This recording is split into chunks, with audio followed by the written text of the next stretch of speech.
Thank you, Mr. Chairman. I'd like to thank our witnesses today. Mr. Graham, thank you, and thank you, too. I know that it cost you money to come up here because these are days that you would otherwise be out on the water fishing.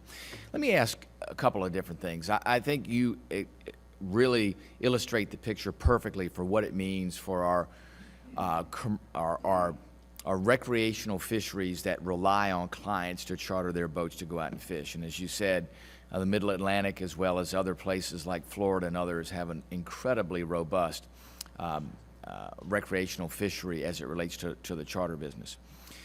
Some folks have said, well, this is just sharks being sharks. Can you give me your perspective and explain how this is not just sharks being sharks and how this issue in your mind has changed through the years and where things are today?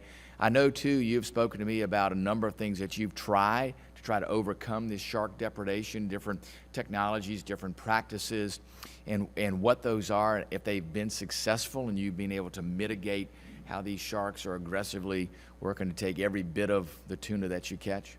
Yeah, we've electric reels. There's a $10,000 hydraulic winch we call a tuna brute. That you press the button and it's supposed to get the tuna faster than the shark. None of it's worked.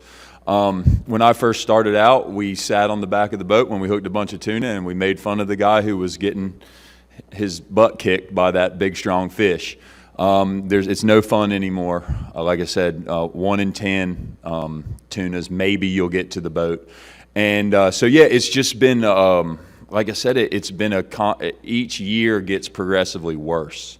And I think the sharks are definitely learning. I think they're, just like you see the tarpon in the marina in Key West when the people are feeding them by hand. I mean, obviously when boats are showing up, but we're seeing the sharks with the tuna. We're having predation issues out in 6,000 feet of water where no boats have been in a week. I mean, I'll run out 50, 60 miles offshore to try and find tuna that usually they're more normally on the continental shelf, but I'll go try and find them somewhere else.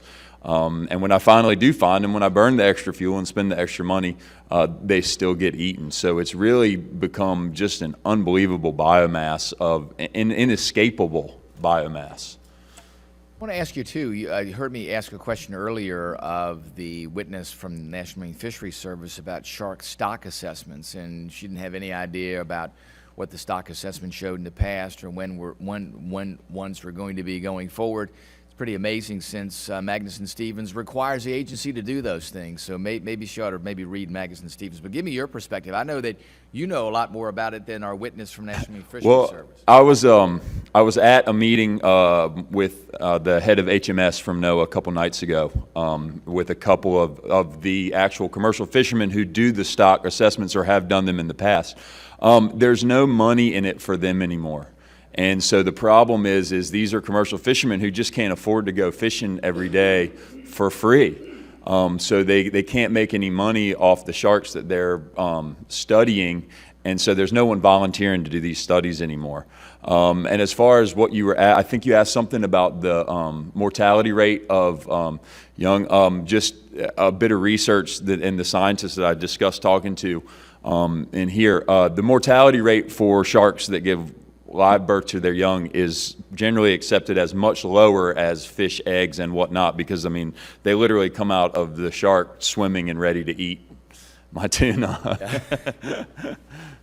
Well, Mr. Graham, thank you. Ms. McCauley, I want to ask you, NOAA claims that they're already working on this. If they're working on this, it doesn't seem like they're in any way, shape, or form successful in this. In fact, it seems like it's getting exponentially worse as we hear the testimony from Mr. Graham.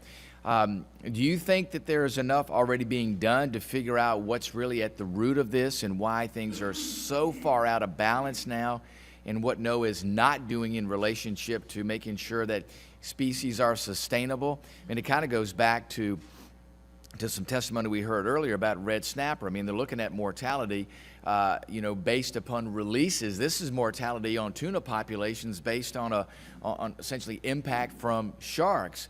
Again, this all goes to NOAA's requirement to manage the species. Give us your thoughts about what NOAA is doing in relation to managing shark populations. Yes, thank you for that question. And we support the shark legislation. And We think that depredation is a serious problem, and we think that the task force is really a step forward to finding a workable solution. NOAA Fisheries has worked on this, but I think more needs to be done, and I think that this task force is a great solution. Thank you, Mr. Chairman. I yield back.